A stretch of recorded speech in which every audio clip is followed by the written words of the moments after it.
Hello, welcome to Breaking the Cycle Two-Step Forward podcast, and this episode is number 36. My name's Beverley Ann, and I'm joined with Chris Tuck. Hi everyone. What are we speaking today about? We're speaking about the power of fear. Ooh, okay. And fear is a subject that we have touched on when we've been speaking about different areas, because let's be honest, fear is integral when we're being kept safe in our bodies. So I think the first place to start would be, how do we learn about fear? Okay. And you need to probably recap about fear and keeping us safe in our bodies. I don't know if everybody actually understands that. So we need to pick that apart as well. Very interesting, of course. And that's what we love about these conversations, because we want to make sure that everybody is clear and everyone has different understandings. So if we start back from childhood, even when we're being born, it's the reptilian part of our brain that is first formed whilst we're in the womb. And it's there that we can actually start to feel the effects of fear at sometimes. So if there's a lot of stress around the mother, and it is the mother at that time, if there's a lot of stress around her and fear, the body will be releasing adrenaline and will be activating cortisol throughout the body, and that's what the baby is automatically receiving. And with the reptilian part of the brain, it will be sensing some sort of danger. So that's that's how early it can start. And we don't actually realize that, do we? But maybe that's where some of our fears come from as well, from what was happening to our mothers. Yes, absolutely. And I know that when I first found this out, I know as a parent who's gone through pregnancy, at first it made me feel a sense of guilt. How was I during my pregnancy? Was I as calm as could be? What feelings did I give to my children while they were in the womb? So I want anybody listening to understand that unless we have this knowledge, we don't know how to break the cycle. That's exactly why we do what we do. Yeah, absolutely, 100%. I know I was a complete and utter stress head throughout both my pregnancies. Yeah. But as you said, we can't blame ourselves because we didn't know any different. And when you've got that education, you can do different and you can be different. But until you have that education, then you can't. No, we don't know what we don't know. And I think that's important to acknowledge, first of all. So that's the first time we start to become aware of fear. Now, in an ideal situation, when anybody is born, they're born into a loving, nurturing environment, and that all the caregivers around them, be it their birth parents, be it an extended family, be it somebody who's looking after the child, has their best interests and provides that lovely, warm surrounding. Unfortunately, as we know, that doesn't always happen. Mm-hmm. And as we know, in any kind of environment, even when it's not necessarily happening to a child, no matter how young, when they're in the environment that doesn't feel safe, they learn to adapt and they learn their fear recognition and I'm going to say emotion or reaction becomes innate. So what does that actually mean, innate? So, for instance, if they're born into an environment where there's lots of arguing, with potential violence, they will learn to respond in a way that works for them. So the fight, the flight, or the flop, freeze, friend. Yes. So we're just going back to the real basics here about how we're learning about fear and the response. So do you mean that we almost find safety in our response, which is fear? Absolutely. It's the fear that we learn that what happens, the message we get is something's happening, I'm scared. Okay, the body will react to keep us safe. So when I say the body is brilliant at keeping us safe, it will react in a way to keep us safe, as we've talked about in the past about triggers. And it's from there we get that message. When we're in an environment that's similar to that at another time, it will be the fear that kicks in. What's going to happen next? And because it's had the evidence that last time I was in this environment, it started off like this, but this was the outcome. Maybe somebody got hit or the argument became so bad. So this is the messaging that we learn with fear. That's just giving one example. How do we learn, though, that fear is safety? Well, we don't do that intentionally. So Right. what happens there? What happens? That's our vagus nerve. So what happens? It's absorbed that messaging, and that message could be through bullying. It could be through lots of different reasons. As we've said, it feels unsafe. Okay. So then it means that when we're starting to venture out in different experiences as we get older, as we move away really from our caregivers, particularly, we start school. Some people will find that going into a new environment, well, hold on, I don't like this. The fear, the message that's happening in the body is the fear will ignite and it will restrict them from moving outside of their comfort zone. Okay, I'm still not getting, how does fear become our safety net? Right, so I don't get the actual link, so I want to make sure that I get it so that everybody listening gets it. Absolutely. So the alarm is being triggered. So take that example that we were looking at about a young person going to a new school. Okay, they're not feeling confident. It's the fear that is rising in them. The vagus nerve is saying, oh, I feel uncomfortable. I don't feel safe. This is something I don't know.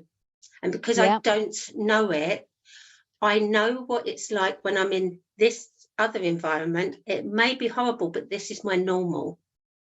I'm now going into a new environment. I don't know how to react. And actually, this is more scary.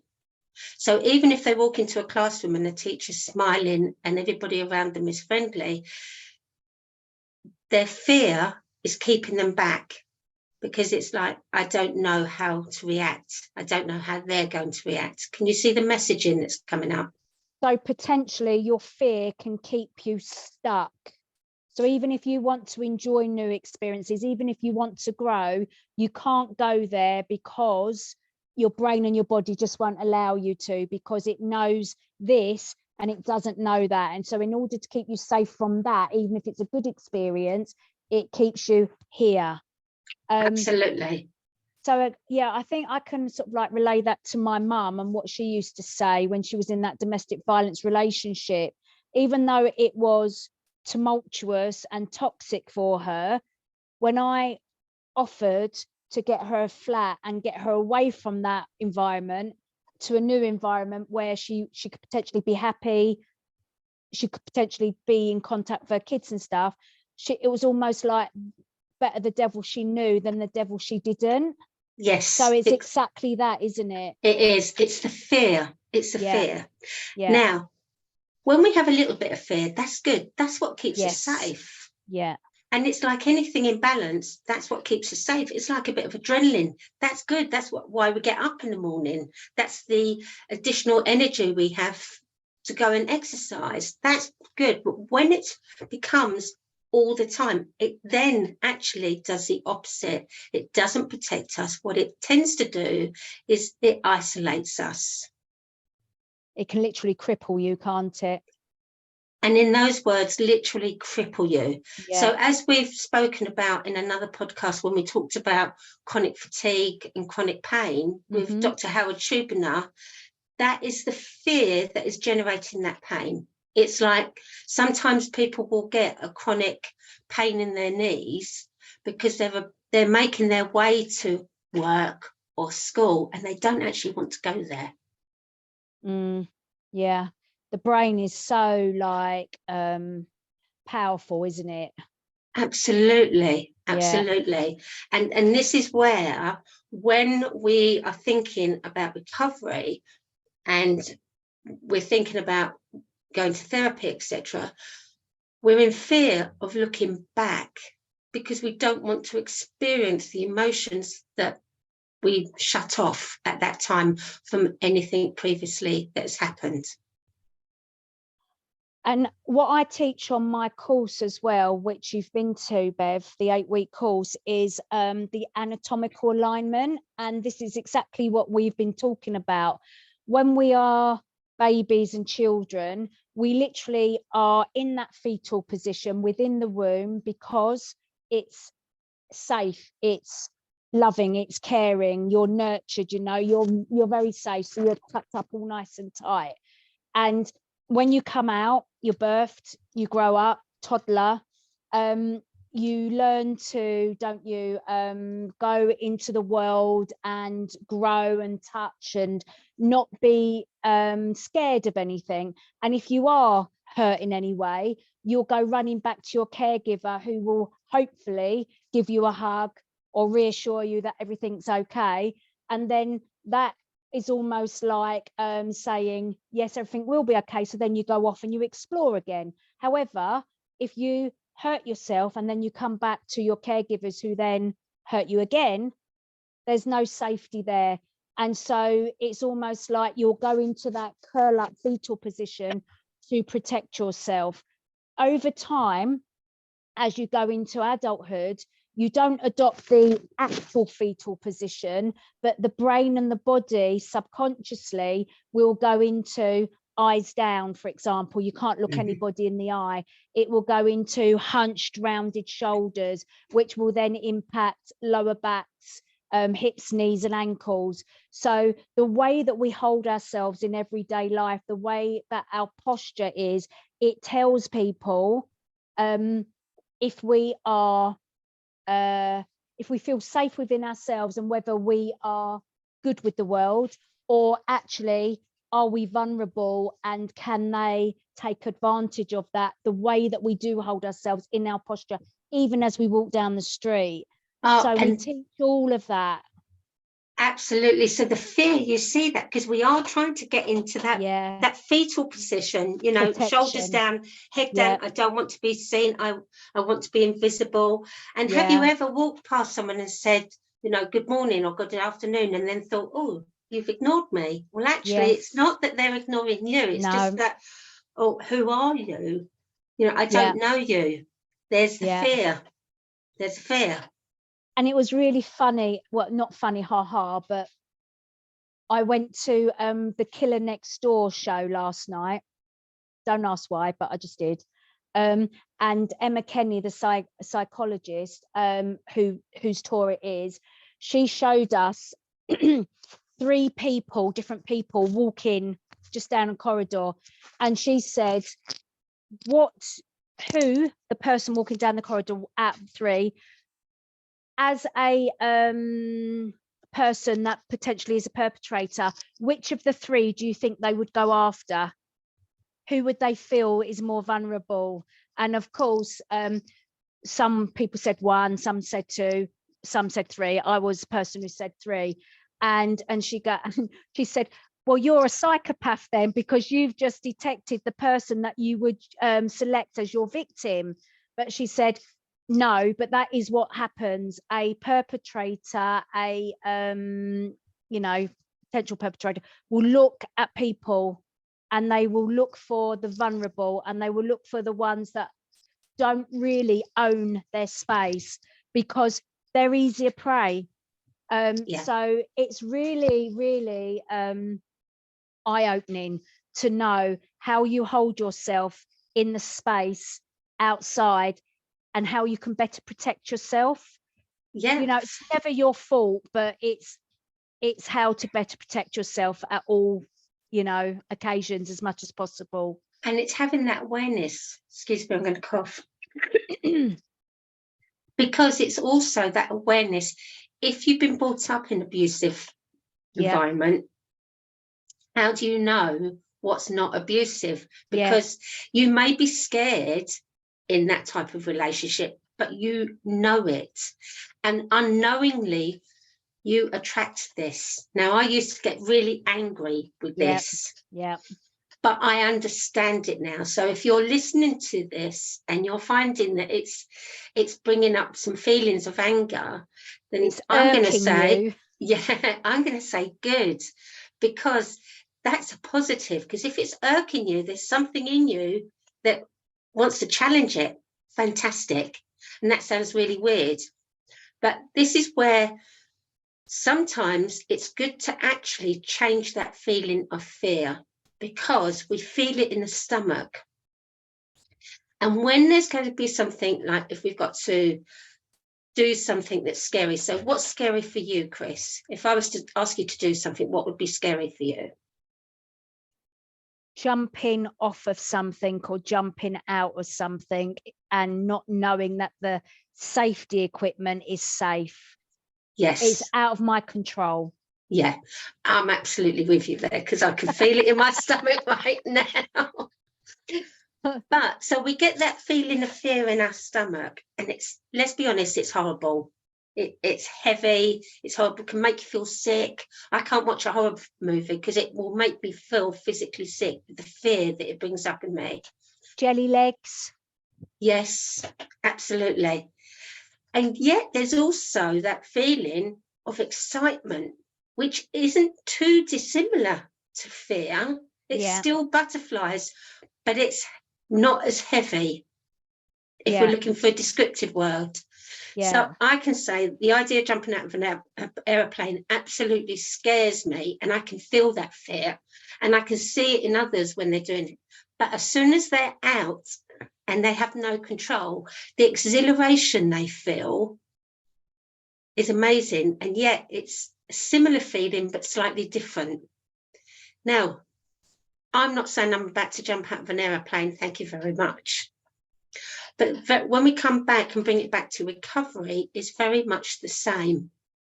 Because if we're finding that we want to change how we're living our life, okay, and when I say living our life, we're talking about, we want to live a life out of choice. We want to live a life with boundaries, with respect, with trust, with honesty. We really need to be able to also acknowledge the fear and be aware that we can actually become addicted to being in fear. Please explain. Yeah, that's why I go quiet, just to let people like absorb that. Because if it's something that we know and it's comfortable, sometimes don't we want it all the more? So you're asking me now to do something that is scary to me. I'm already in fear.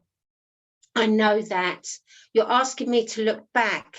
That's going to perpetuate my fear even more. I'm going to stay where I am.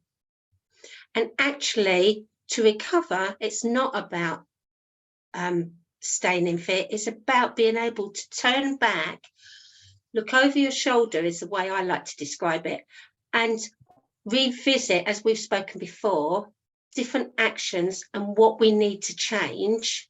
And that's not said in a light-hearted way. That's said to be done with professionals, such as, you know, in workshops or one-to-one work, and then be able to go forward again and step through that fear and actually see what is a new boundary for you. And a great way to start this is, when I think back, I used to have a real fear, and I'm not saying I skip into them, of lifts. So then I started to think about, what is it you're frightened about lift? Because I'm out of control, etc. So then by going in the lift, I could feel the fear, I could get off of it. But the more I did it, the more the fear would subside. And now I don't even consider getting in the lift. I'm always aware, but I'm not stuck in that fear because I've done it all the more. For me, the way that I've explained it to people in the past is they feel stuck and they don't want to be stuck. So something does have to change, but they're too scared, too fearful of moving forward. So it's like, okay, find out about what it is you want. What are the steps that you need to take? What resources have you got? What resources do you need? What resources can you gather around you? So the more you get into even thinking about preparing and planning to move towards what it is you're fearful of, it almost breaks down those steps of that fear. So it's almost like you've got then one foot in where you are, but then you're slowly dipping your toe over here into what you deem fearful. And before you know it, because you've planned, because you've prepped, because you know about your resources, you know what you can do, what you may need to fall back on, what support you might need, etc., etc. All of a sudden, before you know it, you've got not only one toe, you've got 2 toes, 3 toes over here, then a whole foot, then a whole leg. And before you know it, you've moved your whole body from here over to there. And it's a process and it takes time. And this is why we say, don't we, all of the time, little steps. Absolutely, because for me, sometimes, and I'll be completely honest, especially in, beginning of the recovery, for me, being able to walk forward and looking at this different life I wanted was so huge. Yeah. So huge that it became overwhelming. Yeah. And I don't know it. Yeah. I don't know. I know what I want. I know that I don't like this, but I don't actually know what anything else looks like. Yeah. And so for me, there's a certain amount, a bit like how I learned to ski, and I never thought I'd learn to ski. I learned to ski not by seeing how far I was going to ski down, because that scared the life out of me.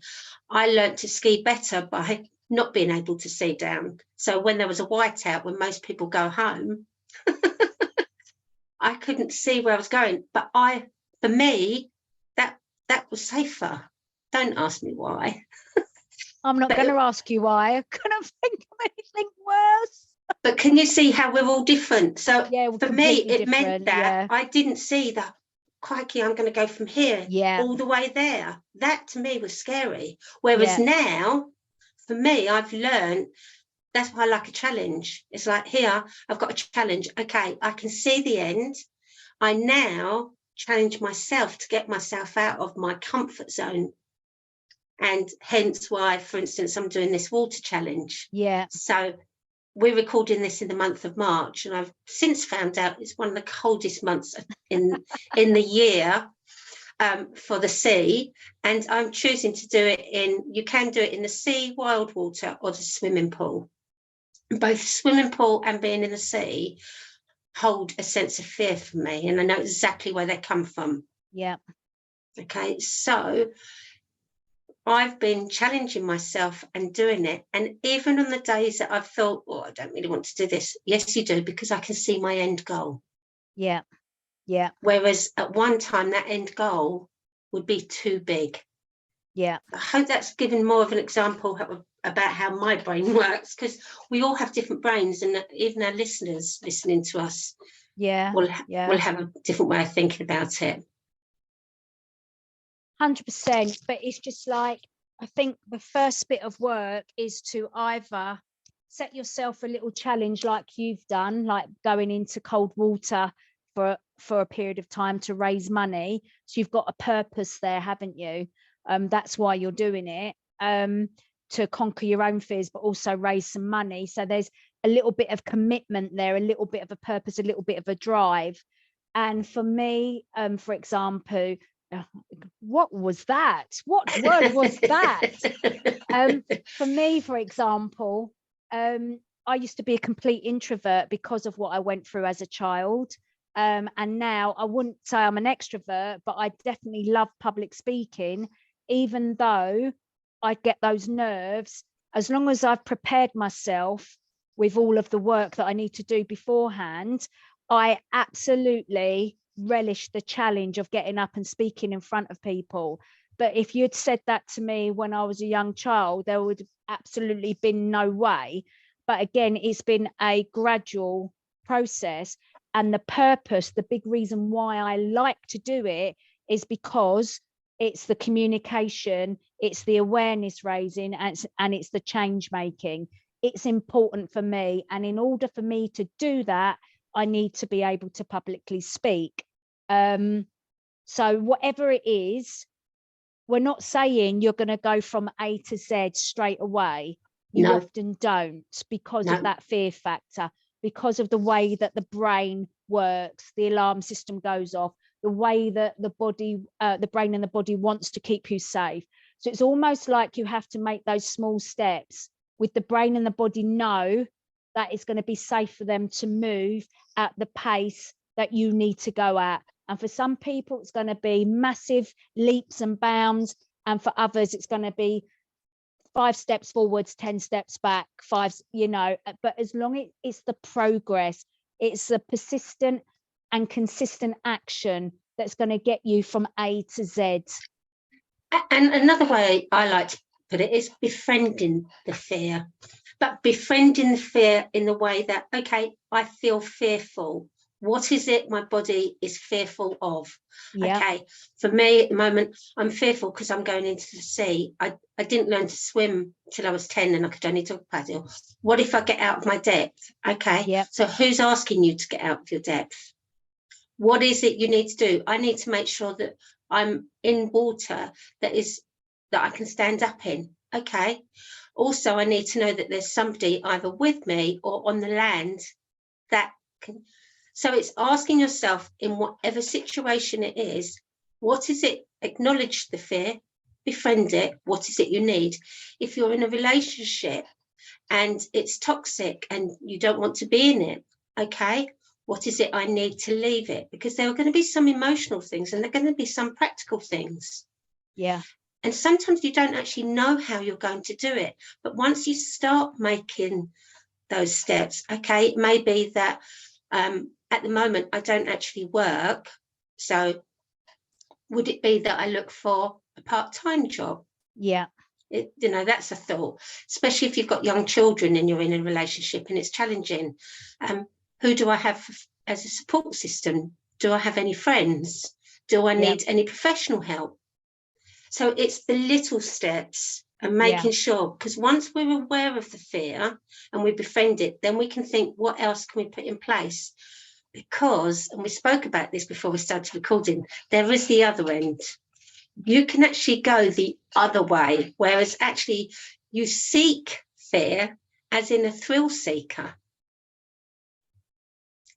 But when you think of the adrenaline, an adrenaline rush, and sometimes it becomes self-harm when anything is too much, because if you're doing it to the possible detriment of yourself and your safety, that thrill becomes in danger, it can endanger your life. And what it's doing there, it's actually, if you do have a severe accident or you are severely unsafe, it's reinforcing that initial message. You have a fear. So it's really interesting to be aware of the balance. Always comes back to balance, doesn't it? Always. This is interesting, picking up on your last point. I've been speaking to someone recently who knows someone. This particular person did alcohol, did drugs, all to suppress feelings, wants or needs to come off the alcohol, come off the drugs, but is now feeling, can't deal with the feeling, needs that rush of, or the response that the alcohol and the drugs was giving them, the high. So decides to go out and be violent against someone else and turns around and says, I feel better now, I feel alive. Yeah, so there you go. That is replicated in a lot of households and in a lot of relationships that are toxic and abusive. And yeah, it's quite shocking, isn't it? But that's what they said. And the anger is often, and we see that demonstrated often, is a mask for fear. And we're talking about, we're talking about standing up, and you've actually brought up a valid point, and we've got to mention that one. The person that is able to stand in their space, who, come at me and they roar at you, but actually that's a defense. Their fear is so much, it's like they are on fight all the time.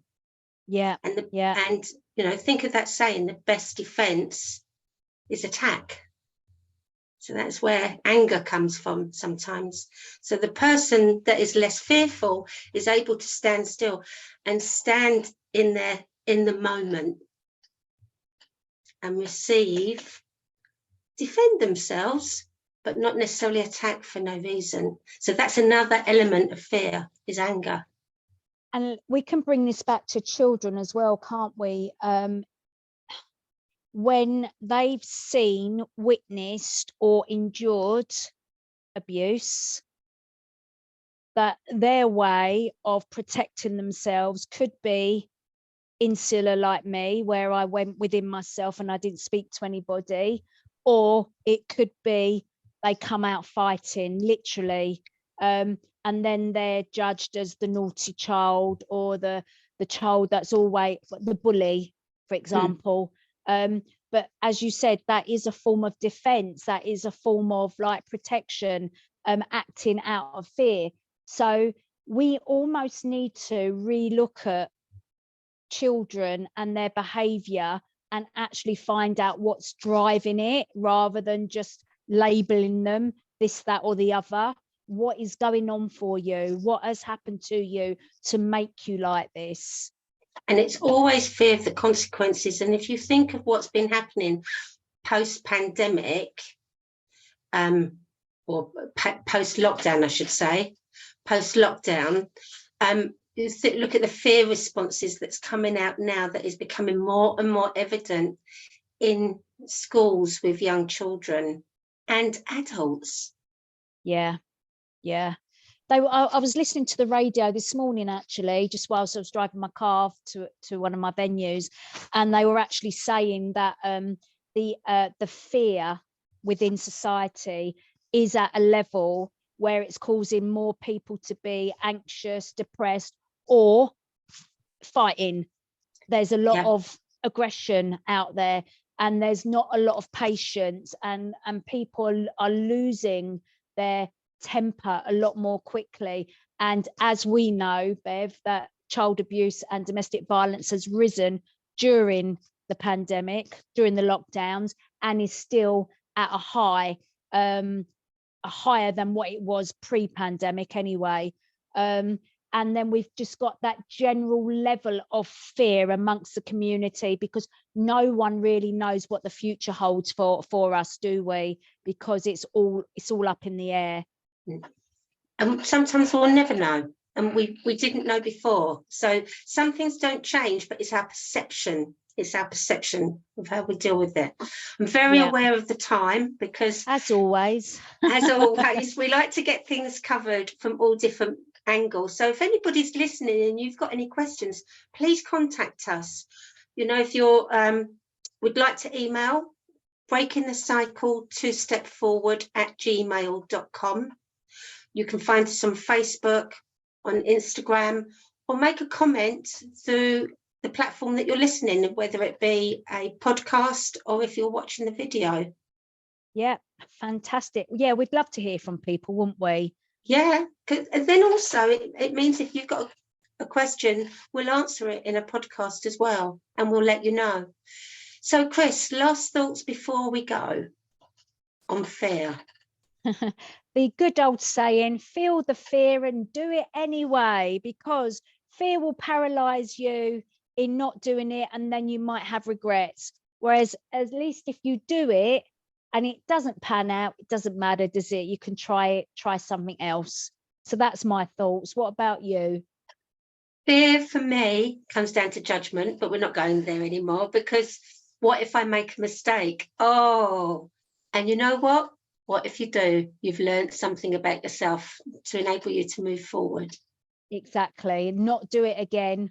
Or if it came with some kind of success, repeat your mistake. But that's how we learn, don't we? We learn and we grow. Absolutely. So thank you very much, everyone, joining us, and we'll see you in another episode. We will. Bye, everybody. Bye. Bye.